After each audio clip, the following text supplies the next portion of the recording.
Welcome back to the Cool Fears channel. I'm your host, Justin the Bat Madrigal, aka the Buff Collector. The information on the channel is 10 for adult collectors and not children. And welcome to episode 68 of Coffee and Toys, guys. As always, we will go over this week's channel updates, this week's toy haul, this week's toy news, and so much more. But first, if you're new, then welcome. This channel is all about cool action figures, analyzing them, hunting them, taking pics of them, and of course, playing with them. If that's your sort of thing, why don't you go ahead and hit that subscribe button? And while you're at it, why don't you go ahead and hit that bell notification icon so you stay notified when I do upload new content. If you do enjoy this video or any other videos that I put out, please remember to give them a thumbs up. It really helps the channel grow. With all that being said, guys, once again, welcome to episode 68 of Coffee and Toys, guys. As always, shout out and thank you to channel sponsor Entertainment Earth. Check out my Entertainment Earth affiliate link down in the description below to check out all sorts of cool figures and help support the channel. With that being said, guys, here we are once again.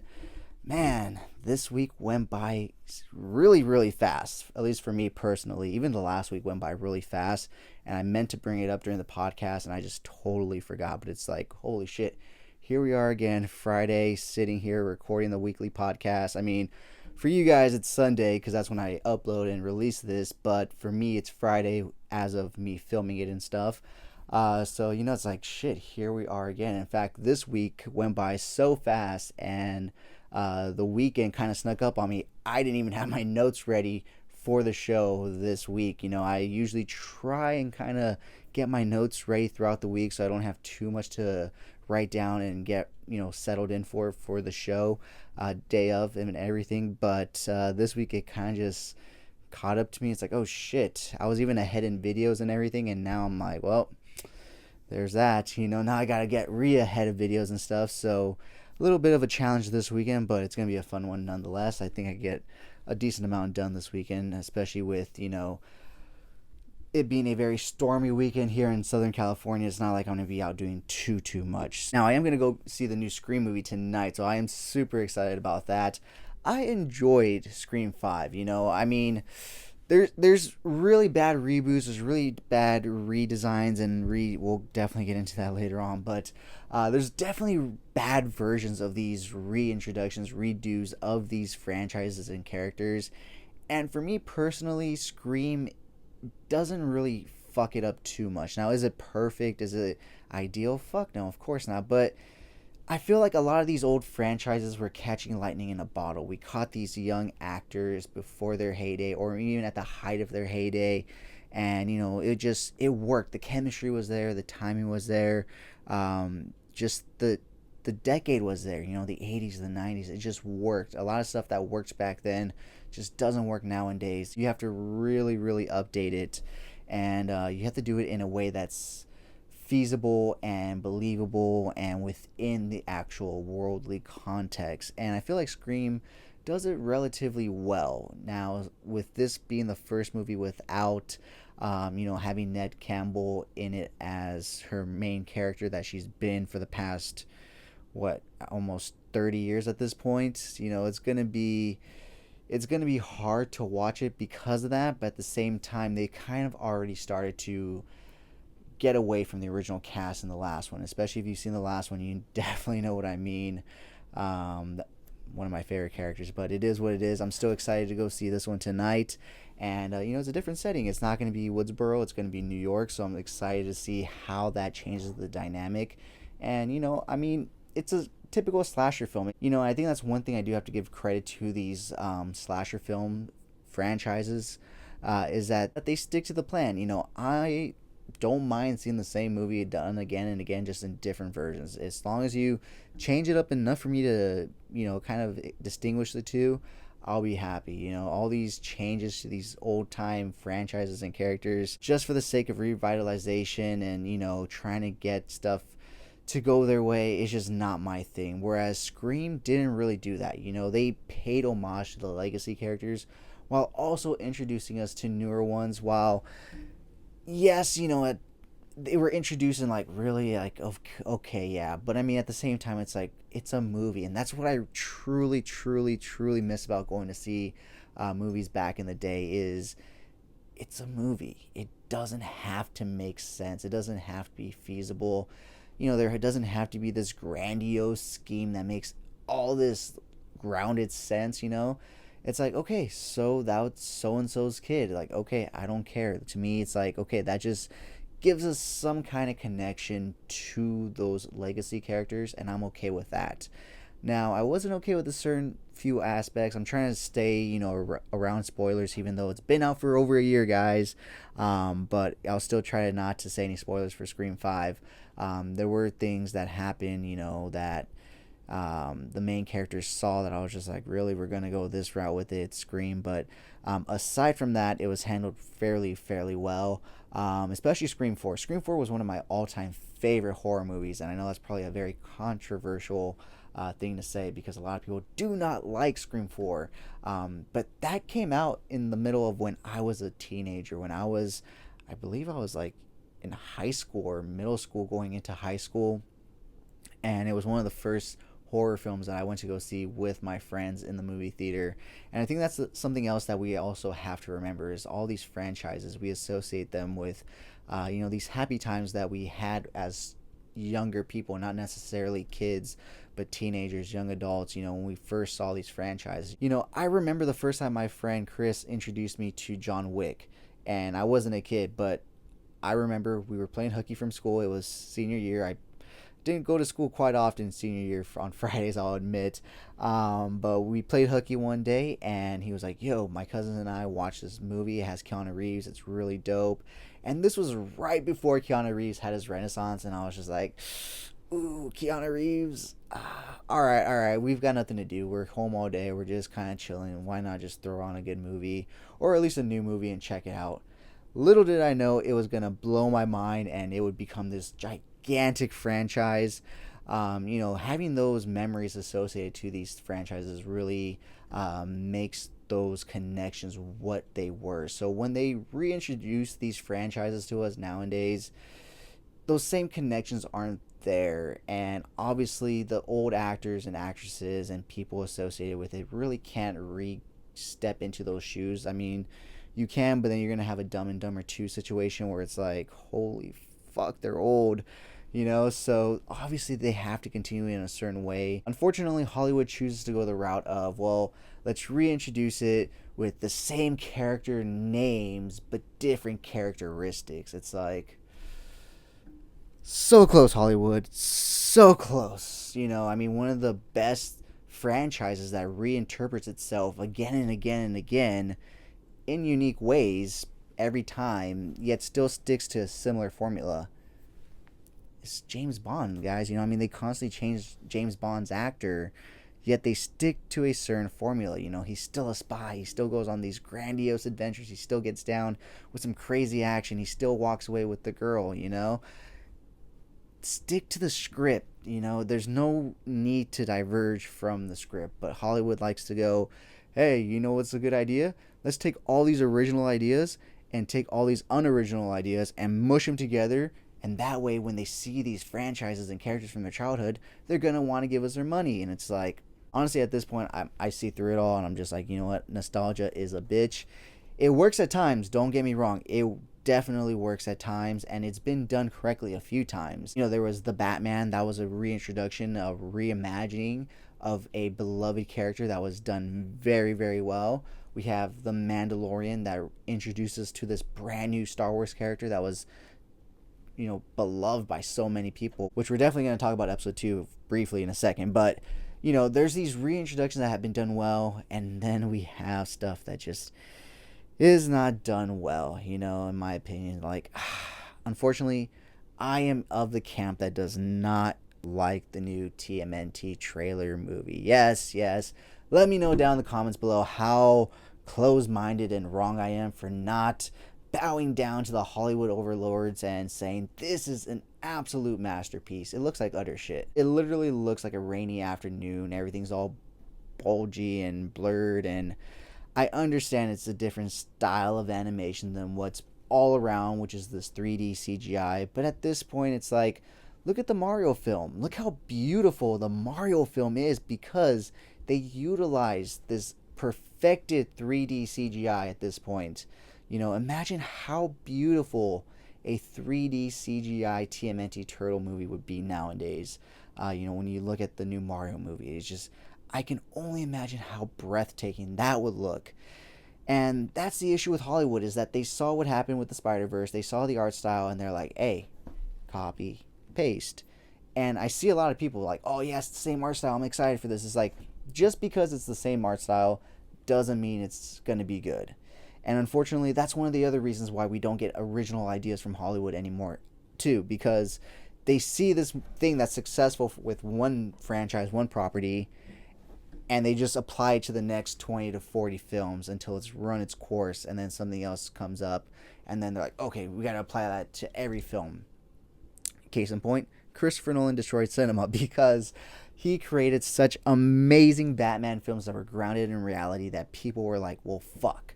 If this guy made a trilogy of Batman films that grounded them in reality and this well, why aren't all movies like this? If we can get a guy dressed as a bat, kind of real world-ish, grounded, why can't everything else be? And it's just like, because they're movies, people.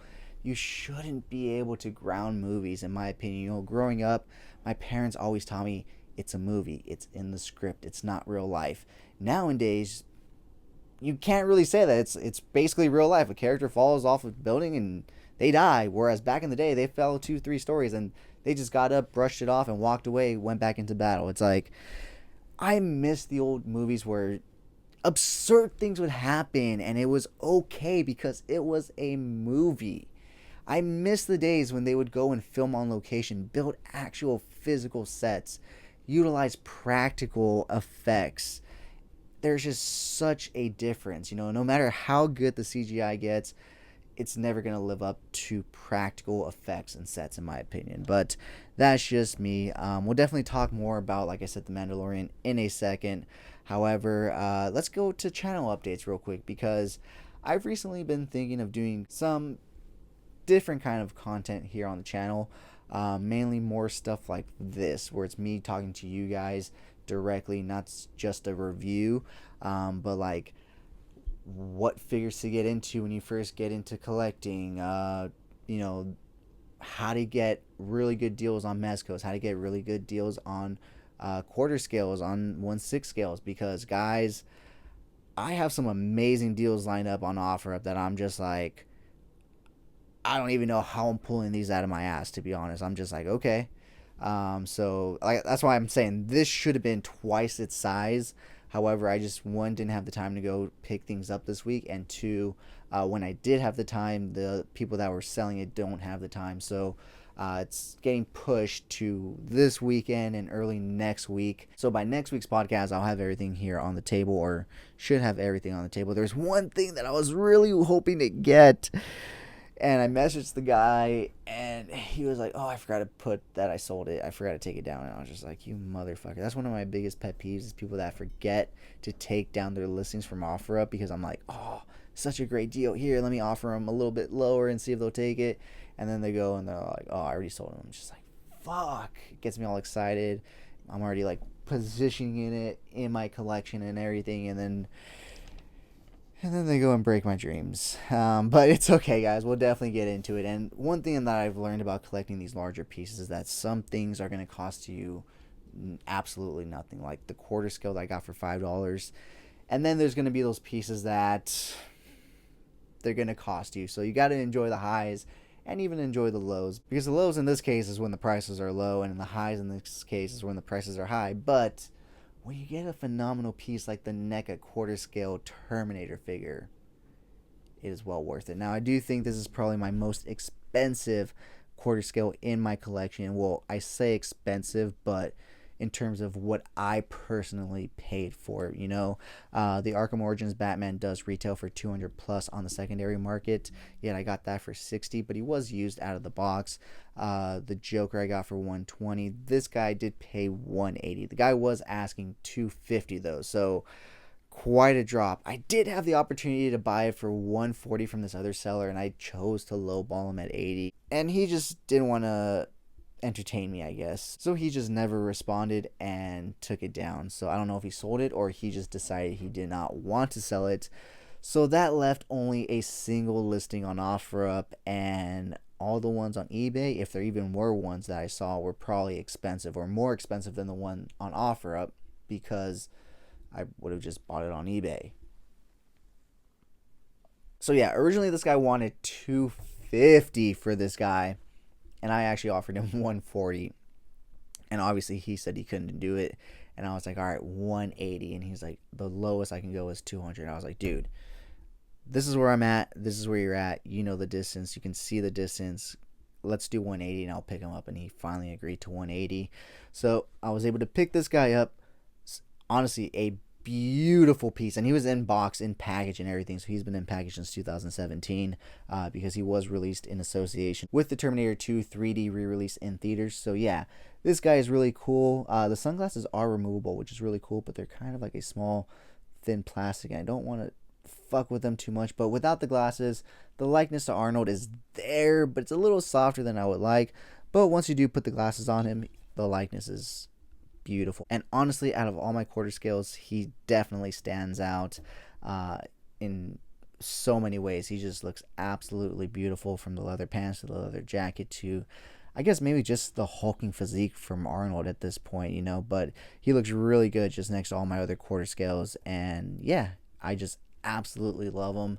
And now I just need to get Dutch, and my Arnold collection in quarter scale will be complete. Now, I am in talks with somebody to get a quarter scale Terminator ectoskeleton, you know, the actual metal robot. He says it's in storage. He has to look for it. So I told him I'm in no rush. Just find it when you find it.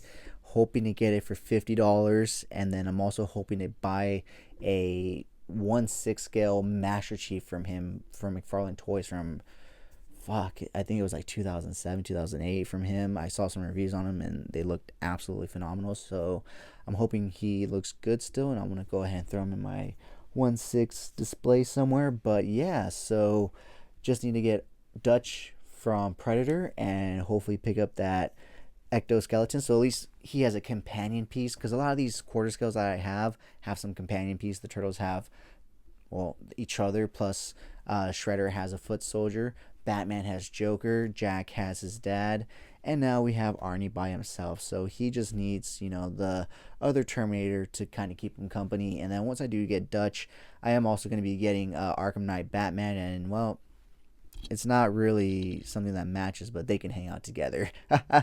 They can keep each other company. But yeah, so sticking with NECA, guys, my Back to the Future NECA accessory set finally came in. Well, I shouldn't say finally, because it was originally projected for Q3 of 2023, and lo and behold, it came out in Q1 2023. So thank you for that.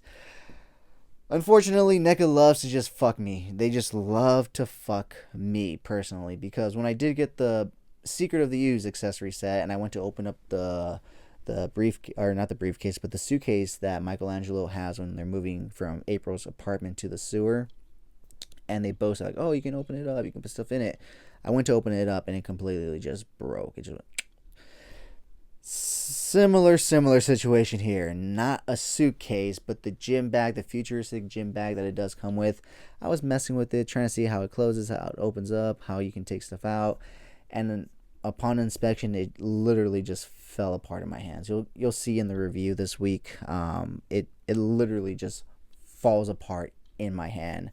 Now I will give credit to NECA for making their plutonium case out of hard plastic, because unfortunately Hot Toys cannot do the same. So NECA, I have to admit, I have to give it to NECA in terms of the Back to the Future line. While I do absolutely love my 1/6 scale Back to the Future figures, NECA's are just so much better.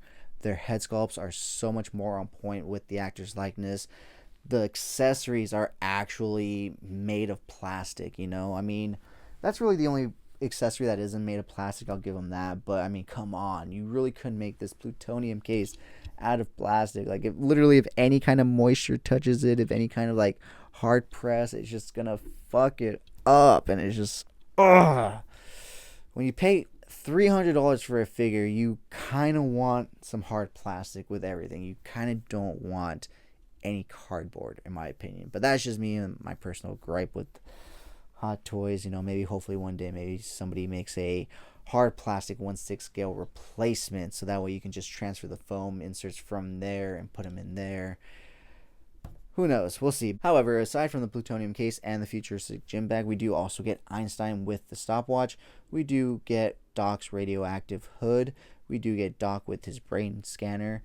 We do get 2 extra hands from Marty, his Prosper and Peace hand, his plate holding hand. We do get 2 license plates for the DeLorean, which we have not gotten, but I do hear they may do, they may not. I have no idea. I'm actually in talks to buy a certain DeLorean, and that's what should be here on the table, but it isn't. It'll be here next week, but we'll get back to that. In fact, that was what was on sale. Is I was trying to buy a certain DeLorean, so this line of DeLoreans that I'm trying to buy, I'm trying to keep some kind of mystery for next week at least. Try not to spoil anything for you guys. This line of DeLoreans actually has, let's see, the 3 from the main movie plus the special edition plus... Okay, so this one has 5, and they're actually large-scale DeLoreans, just in case NECA doesn't make it. Even if NECA makes one, I'll buy it. But these will be pretty sizable ones that I'm really happy with. They come with the 3 main ones plus a special edition one, and then one that's associated to the 3rd movie, just with different wheels. And I'm just like...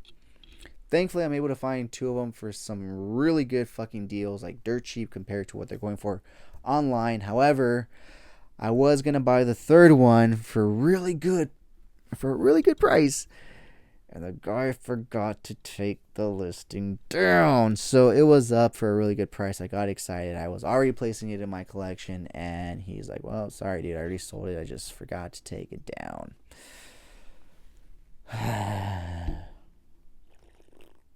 So yeah, that's pretty much what happened with that. But like I said, I should have 2 more, or at least 2 out of the 4 here on the table next week. But we'll get to that when we get to that. So we do also get some paperwork. Your fired paper from Back to the Future Part 2.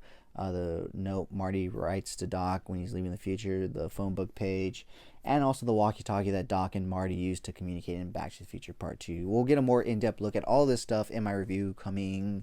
I believe Monday, so tomorrow if you're watching this on Sundays. So of course, as always, I was scrolling through OfferUp, checking out what listings were up, and this guy happened to pop up, and I was super ecstatic because there was another 1/6 release of him recently, I believe, and I was really mad that I missed out on him because especially after the 1/12 Pocket World release, I was really amazed at just the fact of having a mask figure, that I was like, you know what, it would have been really cool to have this in 1/6 scale. And I scoured the internet and nobody had him in stock in retail. He was absolutely just astronomical. I know now why, because he was actually a third-party DX release, so he was already a pricey figure to begin with, on top of adding the secondary marketing price to it.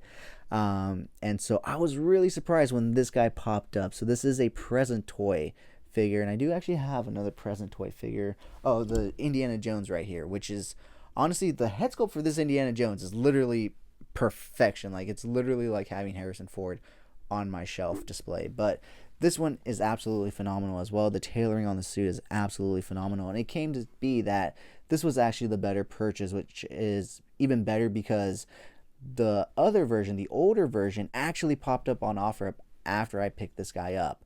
And I watched a review on the two, comparing the two, and yeah, this guy was definitely the better one.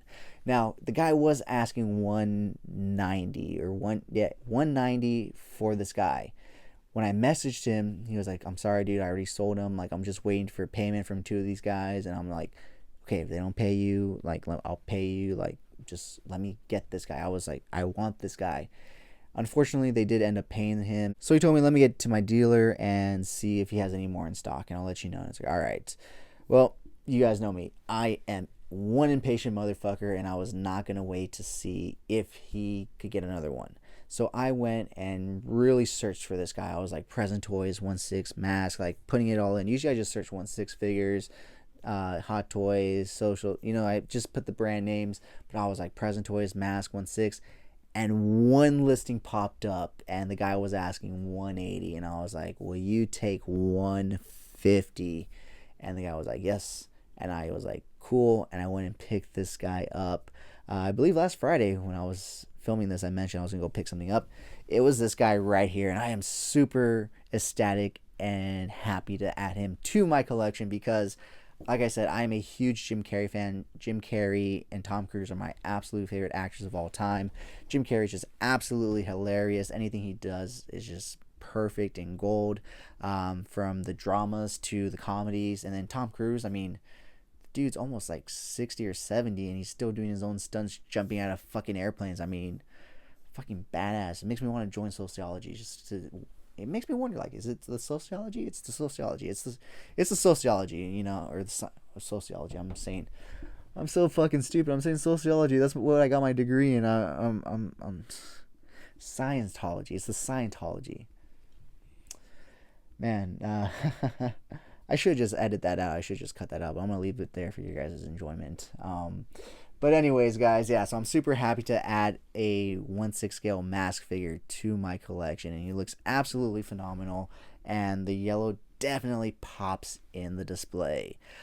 So the other week I was pre-ordering the Mars Toys, ironically enough, Jim Carrey Batman Forever Riddler figure and the Doc Brown head sculpt, when I happened to see that they had this guy in stock. And I actually have this guy once again in 1/12 form. Not the same company, obviously, but same outfit, part of the movie and stuff like that. Now, I will say that the 1/12 scale did get the strap on the gun more accurate than this one. However, without having an official release, because this is a third-party figure as well. It's just a third-party up here and a NECA party back here. But yeah, I was super excited to add this guy to my collection. I was actually looking to add the Top Gun 1/6 figure, but you know what? I'm still gonna get that. I'm still gonna get him, but I really wanted to add a Daniel Craig 007 James Bond 1/6 figure to my display. And aside from this one, I am also going to get his casual wear, or the first outfit that he wears in No Time to Die, as well as him in a tuxedo, because, well, it's James Bond, right? So yeah, super awesome. I absolutely love this guy. I love that movie. Beautiful ending. I love how they brought it to an end and just allowed Daniel Craig's James Bond to exit while he was on top, in my opinion. So yeah, guys, that's been this week's toy haul. Like I said, it should be 2 times bigger, but that's okay because that gives us stuff for next week. That gives us stuff to talk about next week. As it is, I'm already rambling on and on and on and on and on about all this here. Now, real quick before we get into toy news, let's go ahead and talk some Mandalorian. So episode 2 has been released. In my opinion, a phenomenal episode. In my opinion, I can't wait to see Bo-Katan kick some ass. Disney needs to learn what a good female character is and what a not so good female character is, because Bo-Katan is a great female character. They should give her her own Disney Plus series, in my opinion. They could do some great things with her. She's an already established, already well-known, well-loved character.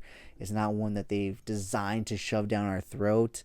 That's just me. I would love to see a show with just her and Costco Reeves. That's just me. But what do I know? We hate women, right? No, we hate bad character women that were created specifically to fill this role. Back then, Bo-Katan was just created to be a character, and we got to know her. We got to fall in love with her throughout the episodes, throughout the series, and it's earned. I think that's the difference, is that it's earned, whereas Rey that is definitely not earned. So yeah, I am super excited to see, and the tease at the end, I am super excited. The second I saw it, I knew what it was. I was like, oh my god, I can't believe it's that.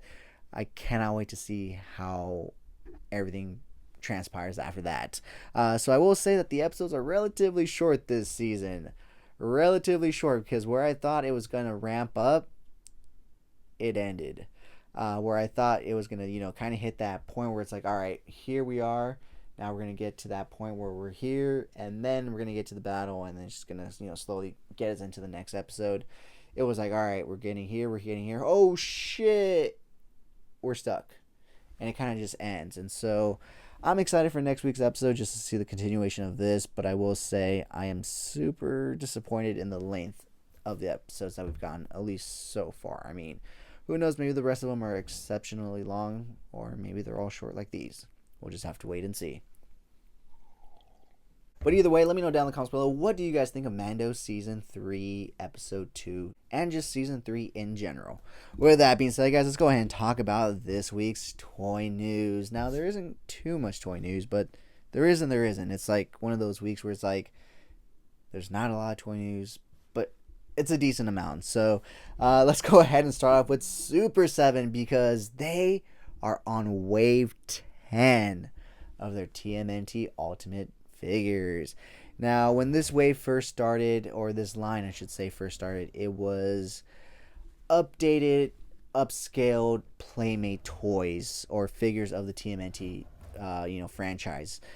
Now it seems like they're kind of skewing away from that while still maintaining that at the same time. So it's been brought up to my attention mainly through the Mad Hatter reviews, through one of his videos that he posted, that these aren't all Playmate figures. I'm saying this mainly because I didn't grow up in the time of these Playmate figures, so I don't know which ones were actual replicas or reintroductions of these old Playmate toys and what isn't. Apparently their Rat King that they've announced and shown off is completely different than the one that Playmates released back in the day and stuff, so there's a stark difference between the two. Same thing with Casey Jones. They're giving us a red shirted one where Matt Hatter brought up that he's not sure that there ever was a red shirted Casey Jones Playmates figure. However, we are also getting a Ninja April, which I believe was never a Playmates toy. I could be wrong. They released a lot of variants, so at least a lot of variants of the Turtles. Who's to say they didn't release a lot of variants of, say, April? But yeah. And so the last figure we are getting in this wave is a upscale, upgraded version of a Playmates toys, and that is Rocker Leo. And man, they are really getting me to want to buy at least certain one of these figures, because they have Punk Rock Donnie, now they have Rocker Leo. If they have Mikey and Raph, I'm fucking starting a band, guys. I am fucking starting a TMNT fucking band. So they may get me on that, but I'll have to wait till they're on sale, because Super 7 just continues to release a lot of stuff, and so in this time not everybody's buying everything, so I'm sure there'll be a chance to buy some of these figures on sale, much like with their previous waves of TMNT figures. But with that being said, guys, let's talk a little 1/6 news, because Hot Toys released some promotional images and pre-orders for the rest of the Bad Batch. We are getting Tech and Wrecker. Yes, we are finally getting the completion of the Bad Batch in the form of Tech and Wrecker, and these guys look absolutely phenomenal. Now, do I want to collect? I mean, Hunter looks great, Crosshairs look great, obviously Wrecker looks absolutely amazing.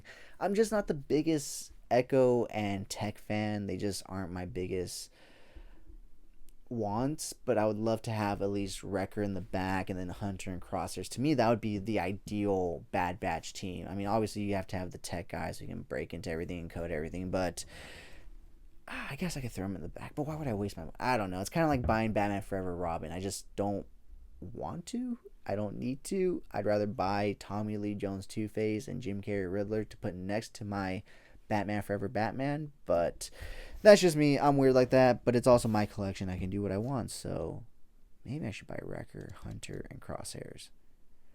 I don't know, guys. That's something for me to think about at a later time. I always do my thinking when I'm on camera, and it always puts me in a predicament. But with that being said, guys, let's talk a little NECA news. There wasn't too much, but they did make some announcements in their Gargoyle lines. They did finally show off promotional shots as well as pre-orders for Xanos, or I don't know if it was pre-orders, but they did announce that he's going to be coming soon, so his pre-orders may be coming soon. So Xanos, and he does come with Damona's folded wings, guys, so it seems like these secondary releases are starting to come with these folded wings. That is good, but at the same time not so good, because personally, if I were to get into this line, I would get into it just for the figures, the gargoyle figures themselves, and then being kind of monstrous figures.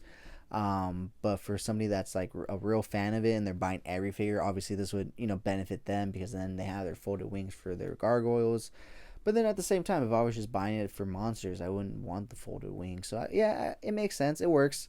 It works that the secondary figures are coming with these wings. It's like, well, if you're a fan, you're gonna buy these figures anyways. Well, here's this piece for that one. So that makes sense. I'll give him that. He wasn't the only human character that they showed off from Gargoyles. Apparently, it was Human Week this week over at NECA's Gargoyles division because they did also show off Eliza. So she comes with Brooklyn's folded wings. So another human figure from a not so human cartoon. There's very few humans in this cartoon, and it wasn't up until this point that we got them. And they actually look really good. I'm not gonna lie, they look absolutely phenomenal in that cartoon style. In fact, you could possibly pick them up and utilize them in your TMNT display. They have that cartoon look to them, and the cartoon look isn't too different from the TMNT one. So I can see me potentially picking up those two figures and utilizing them with my TMNT cartoon line, at least for picks and stuff. Not maybe to display with them, but at least for picks.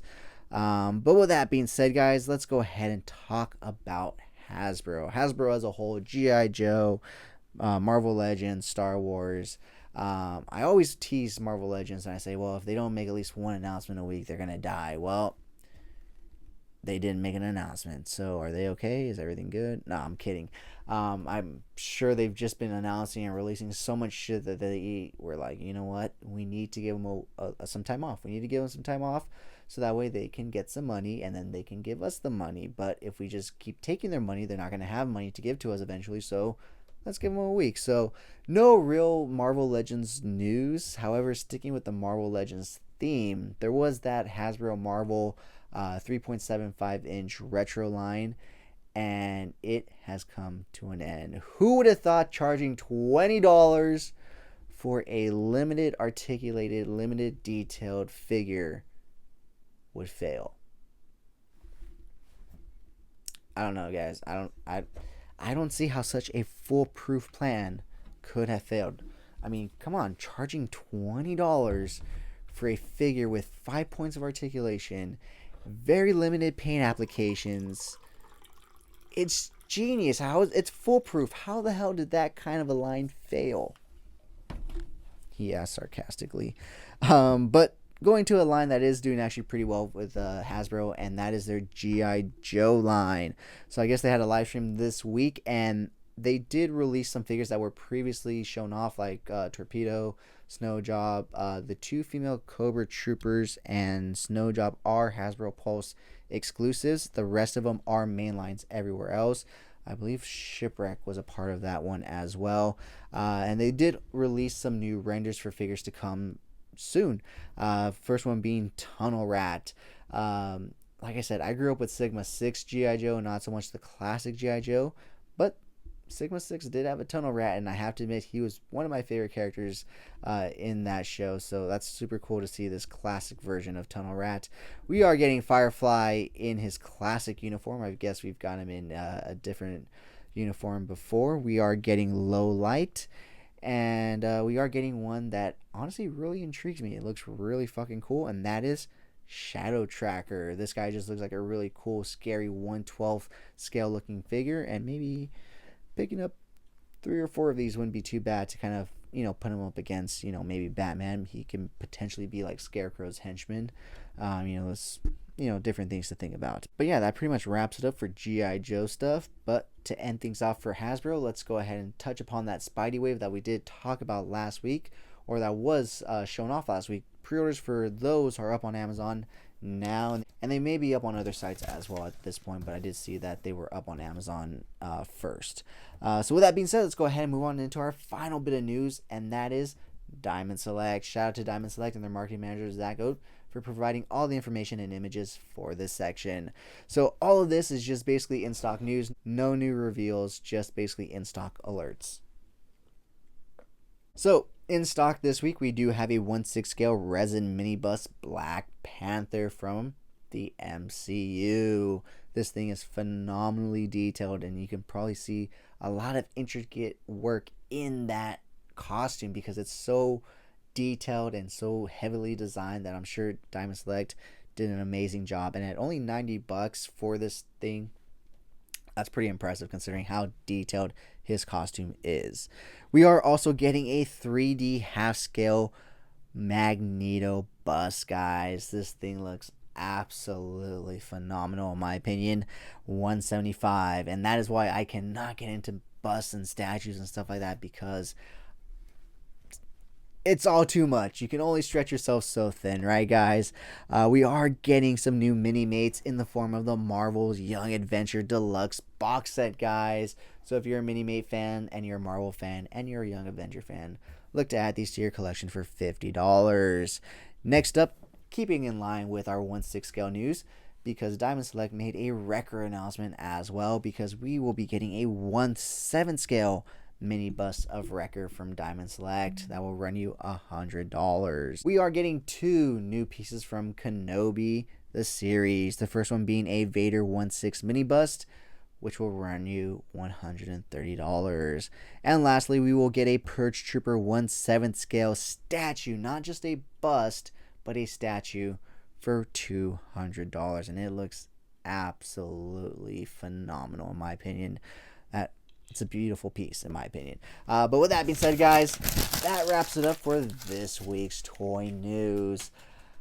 Like I said, here we are again at the end of the week. Here we are again at the beginning of the week. If you guys are watching this on Sunday when it goes up, if it goes up, there's been a few weeks recently where I've been lazy as fuck and I've just been off my game not putting this up on time. But I think last week was the one I'm talking about. I had to get up early to edit and whatnot, but I had a lot of time today to get this done and edit, and it was one of those days. But anyways, guys, as always, thank you so much for spending time with me on this podcast, talking some toys. I really do enjoy it, as always. If it wasn't for you, I'd just be a grown man talking to myself about toys. As always, I've been your host, Jesse the Bad Madrigal, a.k.a. The Buff Collector. Shout out and thank you to channel sponsor Entertainment Earth. Once again, check out my Entertainment Earth affiliate link down in the description below to check out all sorts of cool figures and help support the channel. So with that being said, guys, as always, have a great fucking day. Thank you so much for sticking to the end of this video. If you enjoyed those pics, you can find the full images over on Instagram at Cool Figures.